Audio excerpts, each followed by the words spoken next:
Bom dia! Está começando mais um programa Questões.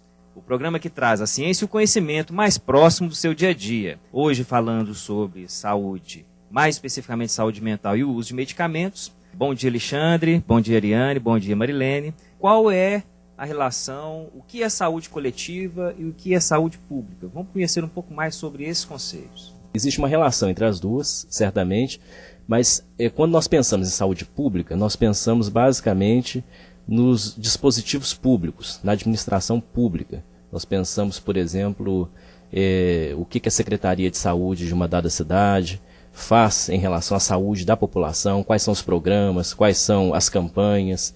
A gente pensa muito na administração pública da saúde, pensa nos destinos dos nossos impostos, né, para sustentar todos os procedimentos necessários à saúde, como, por exemplo, compra de medicamento, construção de hospital, etc. Essa é a dimensão da saúde pública. Já a saúde coletiva, quando nós falamos em saúde coletiva, nós estamos pensando no governo, nós estamos pensando na administração, nós estamos pensando nas verbas para que haja saúde, né, e procedimentos relativos à saúde, mas nós estamos também pensando muito na vinculação entre saúde e cidadania, saúde e cotidiano.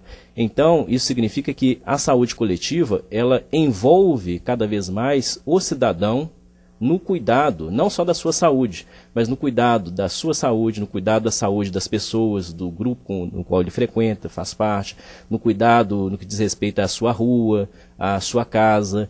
Então, a saúde coletiva diz muito respeito a esse cuidado muito mais amplo que não só o governo tem de ter em relação às pessoas, mas nós todos devemos ter em relação à nossa própria sociedade. Marilene, explique o que é saúde mental, né, e como que ela está relacionada à qualidade de vida da população. O primeiro ponto que a gente pode destacar é exatamente a gente escapar dessa simplificação que saúde mental às vezes tem a ver, né, tem uma relação apenas com uma psicopatologia, né? Então se a pessoa está deprimida, ou se ela é deprimida, ou se ela tem, então, transtorno bipolar ou alguma coisa assim. Bom, então esta pessoa não tem saúde mental, né? A gente não está falando só disso. Qualidade de vida né, claro, naturalmente isso está, então, ligado a essa sanidade mental. Se eu vivo num contexto, né, em que a gente é pressionado o tempo todo para produzir coisas, né, para sempre cumprir horários, né, muitas vezes está com demandas que estão muito acima do que a gente consegue efetivamente, isso vai gerar um adoecimento. E não tem nada assim de muito esotérico acontecendo aí. É alguma coisa bem do nosso cotidiano. Uma dona de casa, né, tem que gerenciar muitas vezes uma casa, né, a depender do número de filhos, né, como é que ela vai organizar aquilo, de repente uma economia, um salário, né, tem muito mês para aquele salário, como é que ela faz? Todos esses são estressores. Então esse conceito de saúde mental, ele passa por isso, que muitas vezes a gente banaliza e acha que isso não é relevante. É relevante sim, não é? A pressão já para que o filho tenha uma boa escola e como é que vai ser esse percurso, tudo são que a gente chama então de estressores. E isso pode sinalizar para uma má qualidade de vida, né, e levar a algum adoecimento, que não tem que ser aquele clássico, vamos chamar assim, de uma psicopatologia, mas um adoecimento mental. E Marilene, aí eu gostaria de que você falasse um pouco para nós assim, da relação da saúde mental com essa saúde coletiva, com a saúde pública. Se a gente pensa nesse conceito, né, saúde coletiva, uma das intenções é exatamente que a gente consiga, enquanto profissional que está nessa área, consiga transpor barreiras, né, de disciplinas, e a gente faça essa integração para a gente alcançar a pessoa que precisa, então, muitas vezes, desse serviço, né, de saúde, que a gente chama assim. Então, acho que é importante aqui na nossa conversa, né, o que aconteceu com a nossa condição humana, de esse adoecimento, né? Isso é estatístico, estudos epidemiológicos, a professora Ariane também pode ajudar a gente com esses raciocínios. O ser humano está adoecendo, não é, né? Por outra razão que a Organização Mundial de Saúde, então, ela, já há muitos anos, ela sinaliza para isso. A depressão, ela é tratada como uma epidemia mundial, né? Então, assim, o que é que está acontecendo conosco enquanto espécie? Que a gente tem adoecido, né? Então, a tentativa de respostas governamentais, mas, né, o impasse aí que se chegou, não basta que um governo, porque não existe isso de uma instância, né, distante de uma realidade, ela baixar uma portaria, uma lei, bom, agora está resolvido, este é o caminho para para a gente, então, solucionar isso e para que, de agora, né, de agora para frente, as pessoas recuperarão a sanidade mental. Então, o que de fato, né, quais caminhos que são esses que são necessários? E aí são muitos. Né? Na verdade, então, por isso que neste conceito de saúde coletiva, buscou-se apontar, né, para essa necessidade de ser um trabalho conjunto. São muitas variáveis que atravessam o adoecimento e, portanto, são muitas variáveis, né, que vão levar a essa recuperação da sanidade mental. Que a gente poderia falar da saúde mental e da saúde coletiva no âmbito do nosso município ou até mesmo no âmbito do atendimento do SUS? A saúde mental hoje, ela é diluída, né, nas ações de atenção primária, uma vez que a qualidade de vida está diretamente relacionada a esse adoecimento. Então, dentro da saúde pública e da saúde coletiva, a gente trabalha níveis de atenção referentes ao grau de adoecimento que essa população apresenta. Se essa população ainda está saudável, a gente vai trabalhar questões de promoção, né, que não são explicitamente ações de saúde, mas questões que levam a pessoa a se centrar, ter o autocuidado e cuidar da comunidade onde ela vive. Se já existem fatores estressores presentes naquela comunidade, a equipe de saúde tem que se organizar para ajudar aquela população a conviver com aquelas questões e aprender a resolvê-las dentro das condições humanas possíveis. E aos pacientes já adoecidos, eles precisam da atenção da equipe multiprofissional. Às vezes ele precisa ter acesso ao medicamento, faz parte do cuidado que ele precisa, e às vezes só o cuidado dos outros profissionais de saúde já vão encaminhar para que ele resgate o equilíbrio que ele precisa. Existem várias políticas, existem diretrizes, né, com relação à saúde mental, mas que elas ainda estão em fase de discussão, alguns projetos, mas a gente ainda não tem nada implantado assim oficialmente relacionado a isso. Obrigado, Ariane. O Questões dá uma pausa e volta daqui a pouco.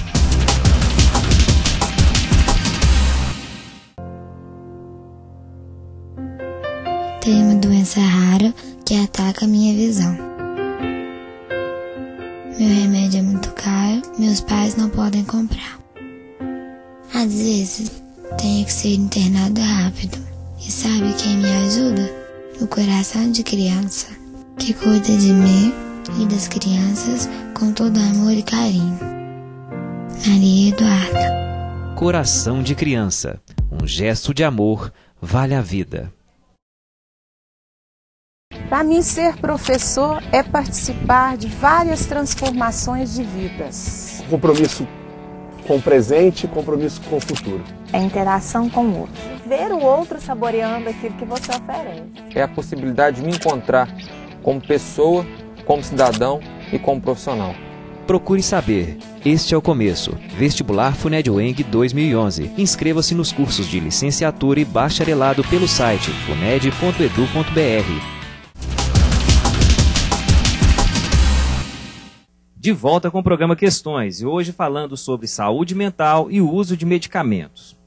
Quero perguntar então, Alexandre, por que hoje, ao tratar ou então ao pensar em saúde mental, num tratamento para aqueles que são usuários do SUS, por que usamos tanto medicamentos? A sociedade hoje, a gente usa medicamentos mais do que deveria?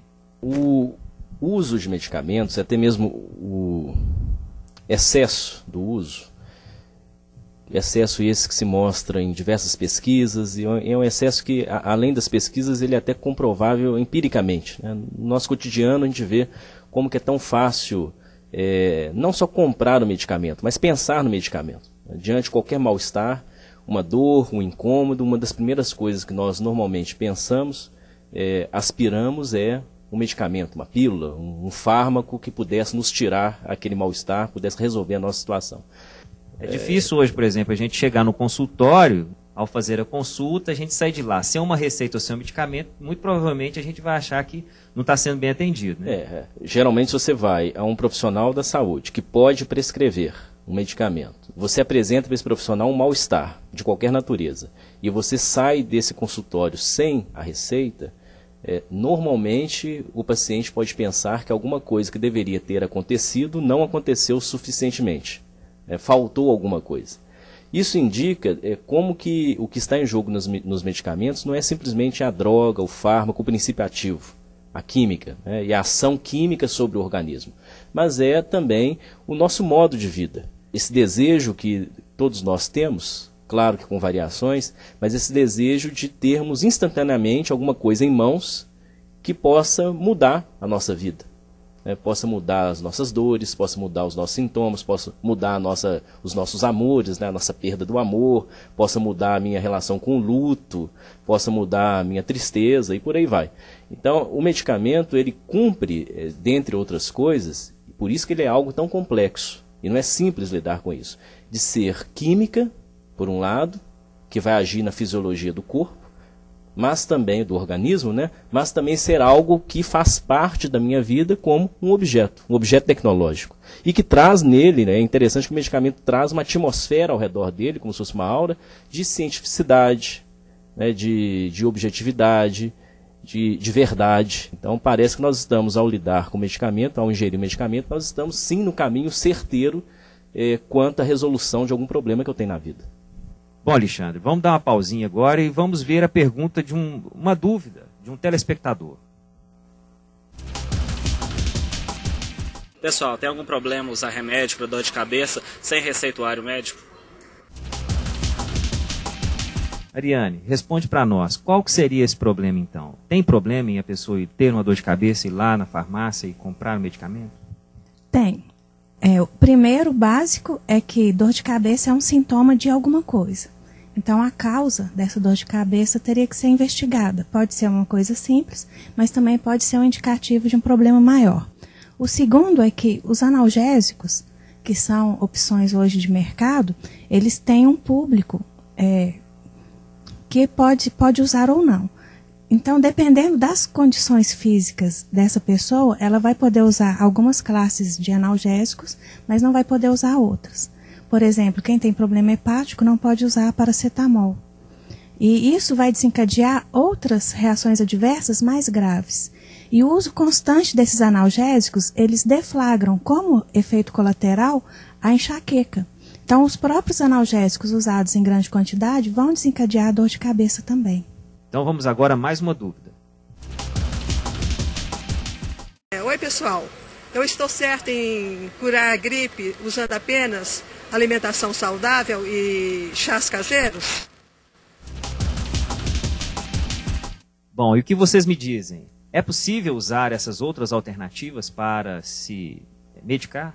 O que eu penso que é bastante importante nessa situação da automedicação, que é uma situação perigosa, nós não podemos nunca deixar de combater os riscos e problemas da automedicação, seja a droga propriamente que é vendida na farmácia, o chá, o que também tem o seu princípio ativo, tem a sua química, vai agir na fisiologia do corpo. Mas o que me parece interessante ser ressaltado e que tem a ver com a seguinte questão, qual ponto que é esse? O ponto que nos mostra que cada um de nós, de uma forma ou de outra, acaba buscando saída, acaba buscando soluções para lidar com a própria saúde. Essa inventividade do cidadão, da pessoa comum, isso tem muito a ver com a saúde coletiva, porque uma dimensão fundamental da saúde coletiva e também da saúde mental é o quê? É você estar em condições de sempre buscar caminhos, vias, saídas. Um dos sinais de que a saúde mental talvez não esteja funcionando muito bem é quando as saídas que nós podemos ter diante dos dilemas da vida, elas começam a ficar muito estreitas. Então nós ficamos sempre muito paralisados no mesmo lugar, por exemplo, esperando demais que o outro nos salve, ou esperando demais que a pílula nos salve, ou esperando demais que um psicólogo, um psiquiatra, um psicanalista, que eles que tenham a solução nas mãos e que nos deem a solução. Então essa busca que cada um de nós tem, criar, sair do lugar, inventar e às vezes usar os recursos que nós temos próximos de nós, esta é uma situação que eu acho que nós sempre temos de valorizar, porque isso tem a ver com a saúde coletiva, isso é saúde coletiva também, e isso é um índice importante da saúde mental. Claro que tudo com o seu devido cuidado. Marilene, e nesse caso aí, essas alternativas aos medicamentos alopáticos, e de repente tentar buscar as alternativas que sejam mais interessantes para atender a sua saúde. O que você pode falar para nós dessa relação também disso com a saúde mental e o crescimento, há um crescimento do uso desses medicamentos alopáticos, né, nos últimos tempos? Por exemplo, na pergunta aí da telespectadora sobre o chá, né, e outro tipo de alimentação, é chamada alternativa, agora é muito curioso, né? A alimentação natural é exatamente eu não comer aquilo que é enlatado, que é muito artificial. Então, a gente vive realmente uma situação de inversão de valores. Então, na verdade, não deveria ser alternativa, né? Exatamente. É o mais próximo. É o que deveria ser, né? E o que eu acho que é muito salutar aí, né, de uma forma, assim, inclusive quebrando uma lógica de consumo. Porque vamos pensar, por exemplo, na alimentação, né? Qualquer área da saúde, hoje em dia, ela vai falar da importância da alimentação. Se eu tenho que parar para fazer a minha própria refeição, eu tenho que preparar mesmo, faço uma salada que seja. Quer dizer, eu estou quebrando uma rotina de trabalho, uma lógica de trabalho, né? Um ritmo de trabalho para poder dedicar a mim mesma, por exemplo, ou à minha família. Não, isso é altamente saudável, né? Quase que a gente pode dizer assim, num certo segmento social, qual a mãe que tem condição de fazer isso de uma maneira equilibrada? Muitas vezes ela está fazendo isso em meio a milhares de tarefas. Que estresse, né, que vai junto aí com esse alimento. Preparar um alimento não é uma coisa a mais, não é um produto, né, de uma fábrica que está sendo, não é uma coisa a mais. Então, é uma cultura bem interessante. Eu acho que a gente não está dizendo que é garantia, mas para uma busca de um equilíbrio de sanidade mental. A coisa rápida, se a gente for pensar então nessa segunda parte da sua questão, né, que é esse consumo rápido, eu vou na farmácia e rapidamente eu encontro aquilo que eu quero. Então, a gente tem várias estatísticas sinalizando para isso. Por exemplo, o uso da Ritalina entre crianças e adolescentes no Brasil. Em torno de 10 anos, né, de 2000 até 2010, 2008, a gente teve, então, um aumento de 1.500% no uso de Ritalina neste país. 1.500%, não é 150% que já é um dado estarrecedor. 1.500%, não é 15%, não é 150%, é 1.500%. Quer dizer, e o que é uma Ritalina? Né? É um psicotrópico. Então, por mais que muitas vezes a gente não queira, e a gente não está aqui fazendo, né, nenhuma cruzada contra qualquer instância social, mas a gente tem que ter cuidado com alguns indicadores. A questão é muito séria, né, Marilene? Bom, vamos dar mais uma pausa no Questões, daqui a pouquinho a gente volta falando mais sobre saúde mental e o uso de medicamentos.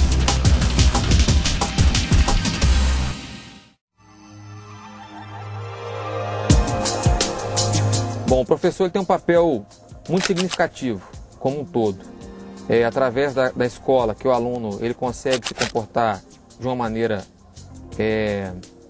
podemos falar, uma maneira ética, como cidadão.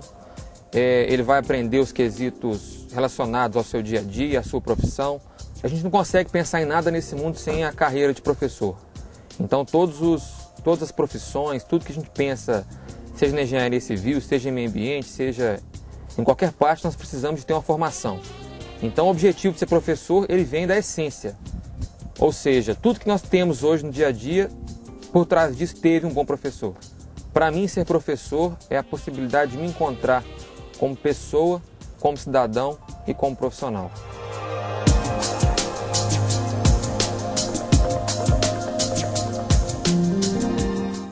Vestibular é responsabilidade, é um sonho futuro e, ao mesmo tempo, a realização do presente. São marcas que podem ser importantes para você e para muita gente, ainda mais quando a instituição de ensino tem um compromisso com o social.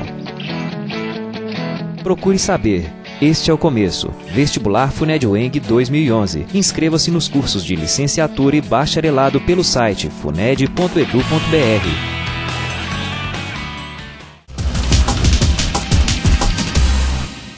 De volta com o programa Questões, hoje falando sobre saúde mental e o uso de medicamentos. Ariane, fale para nós um pouco sobre como que tem sido essa relação, né, do SUS com o tratamento e o uso de medicamentos de pacientes a partir da área de saúde mental. A Marilene trouxe uma informação bem, acho que alarmante no último bloco, falando de que houve um aumento de 1.500%. A gente pode falar que aqui também no município, ou no atendimento de nossa região, houve um aumento de consumo de medicamentos? Medicamentos em geral, sim, mas a Ritalina especificamente não é um medicamento que a gente tem no Sistema Único de Saúde aqui. O que a gente detecta, por exemplo, que algumas alunas nossas do curso de psicologia fizeram um projeto, é que um medicamento chamado clonazepam, que é, na verdade, um medicamento para epilepsia, ele tem uma demanda imensa aqui no município, mas as pessoas usam como indutor de sono, que na verdade ele não é. Então tem um equívoco, né, na indicação, mas as pessoas, por ser um benzodiazepínico, elas criam dependência rápido. E com esse aumento de consumo, que foi de 2004 para cá, subiu cerca de 230%. Na rotina do nosso serviço de farmácia. O ano passado, a gente tem um grupo multiprofissional que tenta trabalhar essa questão do uso racional junto aos prescritores. A gente fez um trabalho sobre insônia justamente por causa desse aumento da demanda do clonazepam, que a gente chegou à conclusão que se as pessoas queriam tomar para dormir, tinha um problema de sono na população do município. Aí um médico neurologista nos ajudou. Nós fizemos uma reavaliação e nós descobrimos que os medicamentos indutores de sono, na verdade, não são procurados. Esse medicamento, sim. Então, existe uma demanda cultural. As pessoas pressionam o médico para prescrever esses medicamentos que elas consideram a solução dos problemas delas. E, na verdade, eles não têm o efeito que a população está buscando.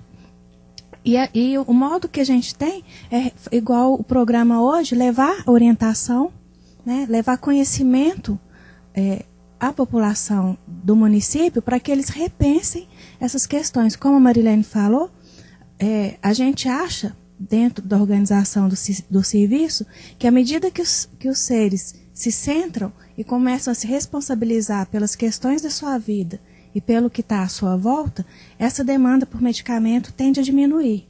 Então, quando a pessoa, em vez de se automedicar, se autocuida, a necessidade de medicamento deve diminuir. E esse é um raciocínio nosso enquanto equipe multiprofissional. Fala um pouco mais, então, Alexandre, sobre esse projeto, como é que ele foi desenvolvido. Nós tivemos, aqui no curso de psicologia, a oportunidade de trabalhar junto a um grupo de alunos buscando conhecer um pouco mais sobre os usos, as formas de uso e também a quantidade do uso dos medicamentos, os chamados psicotrópicos, medicamentos especialmente voltados à saúde mental. Eles buscavam compreender como que esses medicamentos eram usados dentro do SUS, né? Então, medicamentos a partir dos postos de saúde, enfim. O que nós começamos a perceber é que isso não é uma grande novidade, mas é interessante quando isso é percebido em detalhe aqui no nosso município. Nós estamos ainda em meio ao que muitos outros autores aqui no Brasil já chamaram de a cultura dos benzodiazepínicos, né? Medicamentos... O que é um benzodiazepínico? Basicamente é isso. Eu estou tentando dar definição bem ampla para que a gente possa compreender isso. Um medicamento que pode acalmar, que pode aquecer, que pode desacelerar algo que está acontecendo com essa pessoa e que seja algo muito intenso, difícil de sustentar. A cultura do benzodiazepínico, ela cai como uma luva diante das nossas dificuldades de vida, porque, em tese, eles funcionariam como uma espécie de apoio, né, um amparo. Né? E, sobretudo, para as pessoas que estão vivendo uma situação de precariedade de vida. Uma precariedade econômica, uma precariedade amorosa, uma precariedade social. É aí que a cultura dos benzodiazepínicos, é aí que o uso desse tipo de medicamento, ele se encaixa muito bem. Lembrando que nós já falamos mais no início do programa. Não estamos aqui só com a questão farmacológica atuando no corpo dessa pessoa. Não é só uma questão de fisiologia, não é só uma questão de organismo. É também uma busca por alguma coisa em meio à vida daquela pessoa e de acesso, né, um valor mais acessível para essa pessoa. Então essas pessoas podem ter acesso a esses medicamentos no SUS ou podem eventualmente comprá-lo, mas de tal maneira que essa pessoa possa encontrar uma espécie de amparo em meio à adversidade da vida. É um medicamento tarja preta, né? Precisa de prescrição. Sim, os benzodiazepínicos, todos os benzodiazepínicos hoje eles precisam de não só a prescrição em si, mas tem todo o controle também para a compra desse medicamento, para o acesso desse medicamento. Mas isto não evita que exista entre nós esse tipo de cultura dos benzodiazepínicos, esse tipo de cultura de uma busca por alguma coisa que me dê um amparo na vida. Pode ser que ele crie alguma certa dependência desse tipo de medicamento? O que acontece a maior parte do tempo é que esse medicamento ele gera uma dependência. Você sempre vai querer um pouco mais, você sempre vai querer ter este ótimo companheiro ao seu lado. Aí que está a dependência. Sem ele, a coisa não funciona. Cada vez mais você busca esse tipo de amparo, esse tipo de apoio, e cada vez mais também, como nós falamos antes, as possibilidades, a inventividade que cada um de nós tem em relação à vida, saídas que nós podemos ter, outras alternativas que não só esta, elas vão se minguando, né? Vão ficando cada vez mais estreitas. Porque aquele medicamento, de certa forma, ele está sempre lá. Qual seria uma outra saída, assim? Você conseguiria falar, de repente, para nós, Marilena, assim, especificamente assim, outras possibilidades que não somente o tratamento, no caso dessas questões relacionadas, vamos pegar o uso dos benzodiazepínicos, né? Quais seriam outras possibilidades? Então, que alternativas que a gente tem? A gente tem alternativas de maneiras de viver, né, diferentemente daquela que eu me encontro. Acho que coisas perdidas, né? Se a gente pensa, por exemplo, se a gente vai para o campo das crianças. Crianças hoje em dia não brincam, mas brincar faz parte da sanidade mental, né? Brincar é a gente ensaiar toda uma existência. E as crianças não brincam mais hoje em dia, basicamente, né? Então, talvez o adulto, que qualidade de lazer que ele tem? Não sei, então saídas são saídas que aparentemente não têm esse glamour, né, de uma indústria, porque são coisas de fato simples. É como a pergunta da telespectadora, é chá e alimentos saudáveis, chamados naturais, né, alimentos naturais. Não sei, é uma caminhada, eu tenho tempo na minha vida para uma caminhada, né, para isso aí, tem né, um evento artístico em Belo Horizonte, eu vou lá assistir. Eu acho que hoje em dia um número significativo de pessoas estão adoecendo porque a gente funciona segundo uma máquina. Eu tenho que dar conta de tantas tarefas, né? E eu não me coloco a pergunta se eu dou conta desse número de tarefas. Então, são coisas simples. Não é nada tão glamuroso, né, quanto uma pílula, talvez, e tão imediato. Tudo é muito trabalhoso. Quando a gente busca alternativas, né, chamadas alternativas, dá trabalho. Exige um certo esforço. E Ariane, para a gente encerrar o programa, como que a gente pode pensar, né, no poder público, né, em ações, de repente, do SUS,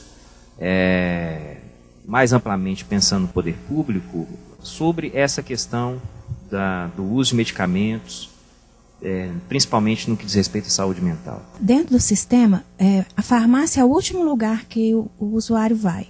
Então, se a atenção primária, onde o paciente chega primeiro, ele for acolhido e ele tiver essas outras perspectivas, provavelmente o percurso dele vai ser diferente da rota que chega na farmácia. Então, a gente pensa a equipe multiprofissional acolhendo esse usuário e ajudando ele a lidar com essas mudanças que são necessárias. Então, o uso do medicamento, o medicamento é uma tecnologia boa. Se a gente pensar que até a Segunda Guerra Mundial, a expectativa de vida nossa era 40 anos. Com o desenvolvimento da indústria farmacêutica, nossa expectativa de vida no Brasil hoje são 68 anos, vai para 74. Então, assim, é um instrumento necessário, mas é um objeto que precisa ser selecionado, quando ele vai ser usado ou não. Então, eu, enquanto profissional do SUS, eu considero que a equipe multiprofissional é a saída, para ajudar esse ser humano a centrar e achar o caminho verdadeiro dele. Obrigado, Ariane, obrigado aos nossos convidados. O programa Questões se encerra agora. Quero chamar você e convidar você também a participar com a gente e teclar conosco nas redes sociais. Entre em contato com a gente. Durante o programa sempre vai ter alguém conversando diretamente com você sobre as questões. E traga suas perguntas. Elas são muito importantes para nós, para continuarmos discutindo sempre com você. E só lembrando que o programa Questões nessa segunda temporada, ele vai ao ar sempre às 11h45 da manhã, aqui na TV Alterosa. Até a próxima semana. Tchau.